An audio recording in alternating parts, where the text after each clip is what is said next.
अस्सलाम वालेकुम guys, welcome back to my channel doctor Kainat Jatoi. I hope you all are well and doing great. So आज का जो हमारा लेक्चर है वो रिलेटेड टू जॉइंट्स ही है। हम अब फाइब्रस जॉइंट जो है उनको डिस्कस करेंगे। सो फाइब्रस जॉइंट क्या होते हैं? The articulating surface of the bones are joint by fibrous tissues and thus very little movement is possible. The suture of the wall of the skull and the inferior tibialofibular joints are example of fibrous joints.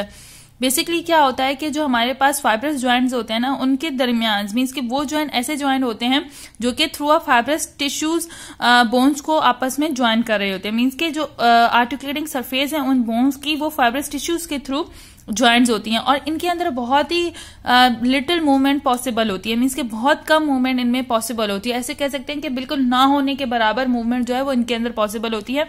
इसमें basically हमारे पास जो sutures हैं school के वो आ जाते हैं as a fibrous joint, और दूसरे हमारे पास जॉइंट आ जाता है इंफीरियर टिबियोफिबुलर जॉइंट, जो कि टिबिया एंड फिबुलर के दरमियान बनता है। मीन्स कि ये हमारे पास लोअर लिम्ब के जॉइंट्स में आ जाता है। हमारे पास जो लेग की बोन्स हैं उसके अंदर आ जाता है।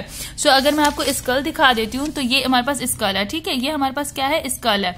अब यहाँ पे ये जो हमारे पास स्कल है इसके अंदर जो ये सुचर्स हैं, बेसिकली ये सुचर्स आपस में फाइब्रस जॉइंट के थ्रू ज्वाइंट हुए हुए होता है। ये फाइब्रस जॉइंट किसका बना हुआ होता है? फाइब्रस टिश्यूज का बना होता है, ठीक है। तो ये सुचर्स किसके थ्रू ज्वाइन हो रहे हैं? फाइब्रस टिश्यूज के दरमियान। मीन्स कि यहाँ पे जो ज्वाइंट है वो हमारे पास फाइब्रस ज्वाइंट आ जाता है। सो ये एग्जाम्पल जरूर याद रखिएगा। और किस ज्वाइंट में कौन सा जो है वो हमारे पास अटैच्ड होता है, आपको ये पता होना चाहिए कि इसके कौन सा टिश्यू जो है वो कौन से ज्वाइंट में है। इसी तरीके से मैं लोअर लिम्ब का भी आप लोगों को दिखा देती हूँ कि लोअर लिम्ब में हमारे पास जो टिबिया एंड फिबुला के दरमियान में ज्वाइंट बन रहा है वो हमारे पास कौन सा ज्वाइंट है। बेसिकली जो लोअर लिम्ब के ज्वाइंट्स हैं वो आप लोगों को अलग से करने पड़ेंगे जब आप लोग लोअर लिम्ब कर रहे होंगे। सो उस वक्त आपको ये सारे ज्वाइंट्स वहां पे भी करने पड़ेंगे, ठीक है।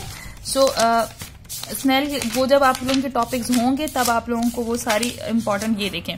सो ये हमारे पास जो है डिस्टल टिबियोफिबुलर जॉइंट्स मींस के इंफीरियर टिबियोफिबुलर जॉइंट, इंफीरियर को डिस्टल भी कहते हैं। जब ये आप पढ़ेंगे तब मैं आप लोगों को करा दूंगी जब लोअर लिम्ब के लेक्चर्स आएंगे।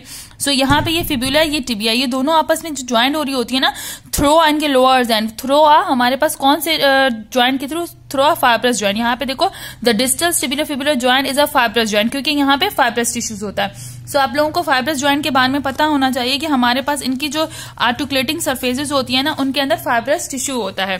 सो हम लोगों ने ये जॉइंट्स कवर कर लिया कि फाइब्रस जॉइंट आप लोगों का कौन सा होगा। सो फाइब्रस जॉइंट क्या होगा कि इसकी जो आर्टिकुलेटिंग सरफेस होंगी ना इन बोन्स की वो आपस में थ्रोआ फाइब्रस टिश्यू अटैच्ड होंगी, ठीक है। और इनके अंदर बहुत कम मूवमेंट होगी। दोनों एग्जांपल्स आपको याद रखनी है, स्कल वाली भी और इंफीरियर टिबियोफिबुलर जॉइंट वाली भी। आई होप अब आपको फाइब्रस जॉइंट जो है वो क्लियर हो गया होगा।